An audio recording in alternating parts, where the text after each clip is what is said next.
अस्सलाम वालेकुम, welcome to the show. आप देख रहे हैं प्रोग्राम आपकी बात। ये जगह जहां से आज ये प्रोग्राम आपके सामने पेश किया जा रहा है, ये लाइव प्रोग्राम हसन स्क्वायर के बिल्कुल नजदीक है।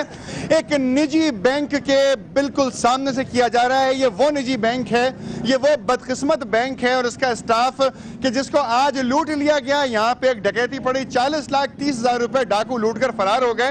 अच्छा, सिर्फ रकम ही नहीं लूटी, मजे की बात यह है कि वो रिकॉर्डिंग मशीन भी साथ लेकर चले गए। डाकू जो उनके तमाम हरकत सकनात को, उनकी आवाज़ को रिकॉर्ड कर रही होगी। अब यहाँ पे सिक्योरिटी भी थी, यहाँ पे तमाम चीज़ें थी। हमने सोचा कि इस मामले को आवाम के सामने पेश किया जाए, लोगों को बताया जाए कि सूरत हाल है। जब हम बात करते हैं तमाम सिक्योरिटी की, तो हमारे सामने सबसे पहला नाम आता है पुलिस डिपार्टमेंट का। हमने एडिशनल आईजी साहब के दफ्तर में फ़ोन किया, हमने आईजी साहब के ऑफिस में फ़ोन किया, हमने इस इलाके के डीआईजी साहब के दफ्तर में फ़ोन किया, थाने में फ़ोन किया, एसएचओ साहब से बात की, डीएसपी साहब से बात की। लेकिन इस अवाम का जो सवाल है, उस सवाल का जवाब देने के लिए डिपार्टमेंट में से कोई साहब तशरीफ न ला सके। एडिशनल आईजी साहब जो हैं वो आईजी साहब के साथ मीटिंग में थे, इसलिए उन तक मैसेज नहीं पहुंच सका। बहरहाल हमने उनसे ये कहा कि देखिए, पुलिस का आना बहुत ज़रूरी है ताकि ये अवाम अपनी शिकायत पेश कर सके। ये तो एक बैंक का मसला था, लोग सड़क के ऊपर लुट जाते हैं, लोगों की दुकानें लुट जाती हैं, लोग अपनी ग्रेजुएटी पेंशन लेकर आ रहे होते हैं, अपनी बच्चियों का जहेज ला रहे होते हैं, अपने घर वालों को पाल रहे होते हैं, उनको सफाकाना तरीके से लूट लिया जाता है।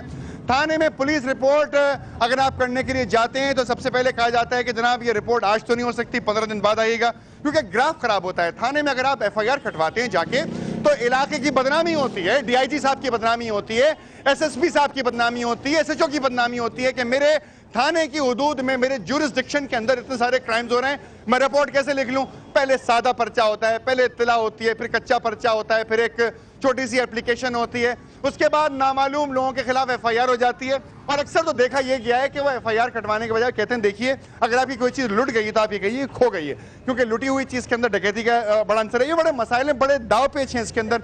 अवाम यहाँ पर मौजूद है, ये वो लोग हैं जिनको आप फर्स्ट क्लास सिटीजन्स कहते हैं। पुलिस का है फर्ज मदद आपकी, लेकिन इस वक्त पुलिस मौजूद नहीं है।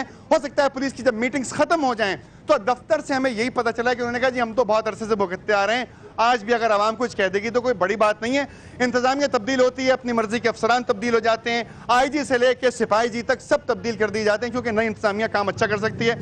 न्यू ब्रूम स्वीप्स क्लीन वाली इस्तिलाह जो है शायद यहाँ पे आ सकती है, लेकिन वो ब्रूम किस चीज़ को साफ करने के लिए, वो झाड़ू किस चीज़ को साफ करने के लिए मुहैया की जा रही है, इस बात का अभी तक किसी को इदराक नहीं हो सका। बच्चे मौजूद हैं, बुजुर्ग मौजूद हैं, वो तमाम लोग मौजूद हैं जिन्होंने बहुत सारी शिकायत की। जनाब, डकैती पड़ जाती है, पुलिस को बुलाना चाहते हैं, कोई पुरसाने हाल नहीं है, कोई नहीं आता है, फ़ोन करते रहते हैं। अभी मैक्स पे पड़ी है, कल डकैती 40,000 रुपए की, और आगे मुर्गी की शॉप है वहाँ पे 36,000 रुपए की डकैती पड़ी है, कोई नहीं आने को तैयार है। अच्छा, मेरी शॉप पे कई दफ़ा डकैती पड़ चुकी है, फ़ोन करते हैं कोई आता नहीं है। जब वो आपने इलाके के डीआईजी साहब को ये रिपोर्टें दी, साहब के हर जगह थाने जाओ, एफआईआर नहीं काटते हैं, कुछ भी नहीं होता है, कुछ भी। एफआईआर क्यों नहीं काटी जाती? बस वो यही कहते हैं कि क्या है आपको, क्या इंश्योरेंस है आपका, अगर इंश्योरेंस लेना है तो करो, वरना तो ठीक है हम देखेंगे करेंगे। फायदा क्या होगा इस बात से, ये मुझे बताएं। कोई फायदा नहीं, किसी की जान और माल का कोई ताफुज ही नहीं है, किसी की जान का ताफुज नहीं है, तो ये डकैती क्या है। मगर ये जो तब्दीली ऊपर से नीचे तक आई है, मुश्ताक साहब आईजी हो गए और बहुत सारे थानों में तब्दीली, चेहरे बदलने से कुछ नहीं होगा, तब्दीली सही आनी चाहिए, अच्छे लोग आए, करप्ट लोग जब आएंगे तो यही होगा। क्या ये बात हकीकत है कि पुलिस का है फर्ज मदद आपकी, क्या इससे आपको कोई नतीजा मिलता है, ऐसा होता है क्या? बिल्कुल नतीजा नहीं मिलता है। हमारी पुलिस को मोर बेटर होना चाहिए।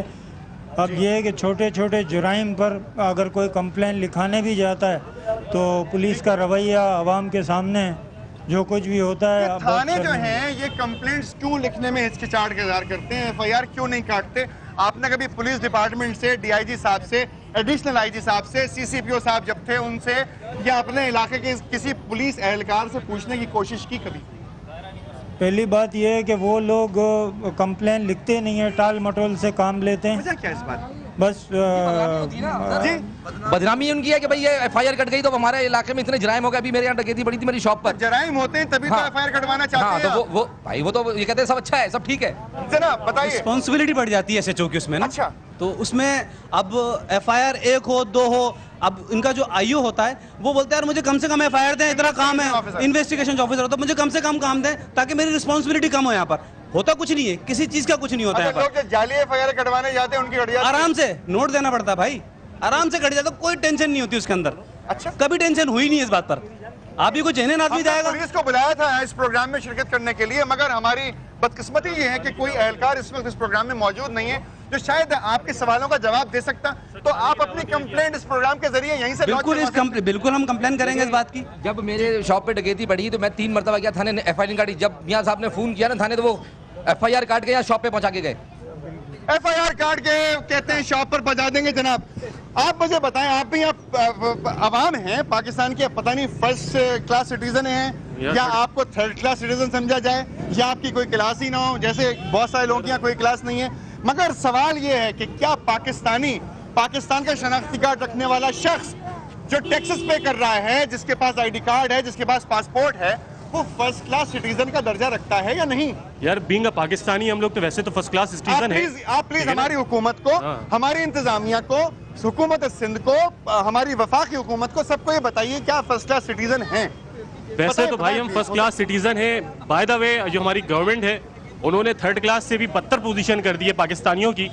और जो आजकल के लॉ एंड ऑर्डर की सिचुएशन है पाकिस्तान की, घर से निकलने में भी इंसान को डर लगता है कि कैसे घर के बाहर जाएगा, ऑफिस पहुंचेगा, फिर घर पहुंचेगा या नहीं पहुंचेगा। वो थाना किस कदर काम आता है आवाम के आजकल?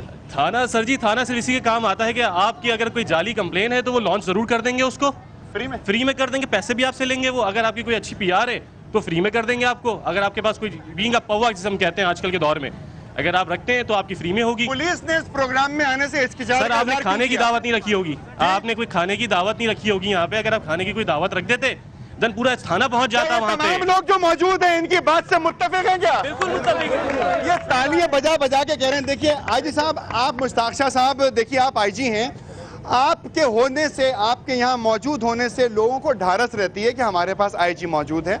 एडीआईजी साहब शेख साहब मौजूद, एडिशनल आईजी साहब मौजूद हैं, शेख साहब मौजूद हैं। आज तो मैं आपको बड़ी मजे की बात बताऊं, एक छोटे से ब्रेक पे जाने से पहले हमने एक एडीआईजी साहब को फोन किया, उनसे दरखास्त की कि पब्लिक जो है वो शिकायत लॉन्च करवाना चाहती है। तो उन्होंने कहा कि देखिए मैं किसी इंडोर प्रोग्राम में तो आ सकता हूं, लेकिन सड़क पे प्रोग्राम में कैसे करूंगा आके? कोई सुबह का प्रोग्राम, कोई दोपहर का प्रोग्राम, कोई शाम का प्रोग्राम बताइएगा तो इंशाल्लाह बात करेंगे। मैंने कहा जी आपका बहुत शुक्रिया, अगर इंशाल्लाह कभी वक्त बनेगा तो आपको ज़रूर बुलाएंगे। तो भाई अगर इस तरह के प्रोग्राम करने के लिए ये बड़े बड़े ओहदेदारान मौजूद हैं तो आवाम की शिकायत कौन सुनेगा? भाई आवाम की शिकायत खुद ही हल करनी है उसने, कोई नहीं सुनने वाला। क्या अगर आप समझते हैं कि आवाम की शिकायत खुद हल करनी है और आप प्रोग्राम देख रहे हैं तो काइंडली इस बात को जरा सोचिए। ब्रेक पे वापस आने के बाद आपको बताऊंगा कि इस डकैती के अंदर क्या क्या चीजें गायब हुई, किस तरीके से ये सारा काम हो गया और पुलिस हाथ पे हाथ धरे बैठी रही। Thank you very much, be with me. मुलाकात होती है छोटे से ब्रेक के बाद।